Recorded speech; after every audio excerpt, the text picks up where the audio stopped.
Bueno, el objetivo de esta clase es centrarnos en Fluxus y en su artista más representativo, Joseph Beuys, pero para hacerlo vamos a hacer un repaso por el neodadaísmo y pues el punto de partida, como lo habíamos visto en clase, es Jackson Pollock. El neodadaísmo parte de una crítica a la acción, a la pintura de acción propia de Pollock.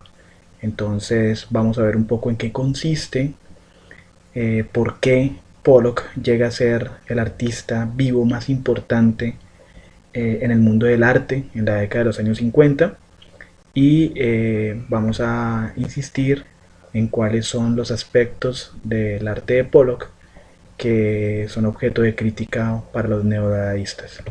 Entonces vamos a ver un video del MoMA que nos explica un poco en qué consiste la famosa pintura de acción.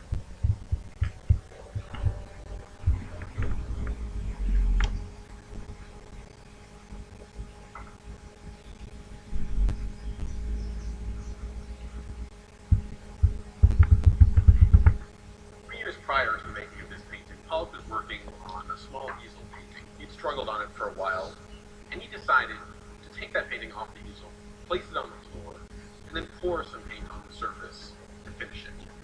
From this deceptively simple decision, an entire set of creative possibilities opened up to Pollock, and he spent the next 5 years of his career exploring them. Now in the studio, let's see exactly how Pollock worked. Placing the canvas on the floor, Pollock no longer remained in physical contact with the canvas while painting.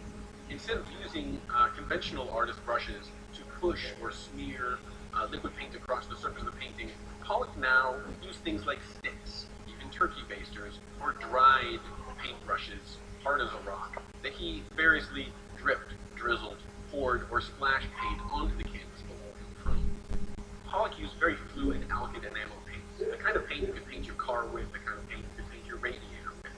Because the paint was so fluid, Pollock essentially drew in space, so that drawing elements would happen quite literally in the air before falling down to the canvas below. Sometimes thick, sometimes thin, a rhythm of poured paint would develop across the surface of the painting. Now, if you know that the painting was painted on the floor, if you know that the paint has a very low viscosity, you can very easily imagine the kind of physical activities that would go into the making of this type of painting.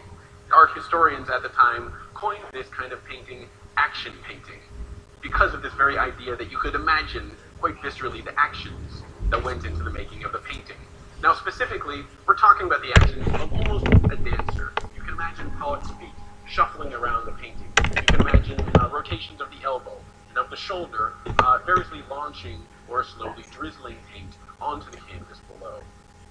For Pollock, the drama of making this painting on the floor meant that not only physically but emotionally he could be in the painting, stepping into the canvas, but also losing himself in almost this trance-like or zone-like type of painting process.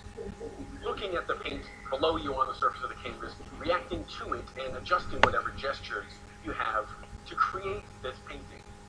Now traditionally in painting, people would compose one shape according to another one. A little bit of red here, according to a little bit of blue there, according to a lot of yellow over here. Well, for Pollock, he threw that out the window, as he did so many things. Rather, Pollock is composing one line in juxtaposition with another one, and not in any haphazard way, but rather in an all-over way. And this all-overness, if you will, becomes key for Pollock, since looking at this painting, there's no one spot for your eye to rest. Traditionally, line has been used, quite literally, to delineate forms, to draw the outlines of forms, which would be filled in. You can imagine landscape paintings, the lines defining the mountains, clouds, and so on. Well, here the line is not defining anything. Line becomes here autonomous, and for the first time is liberating from its historical role in painting of describing other shapes.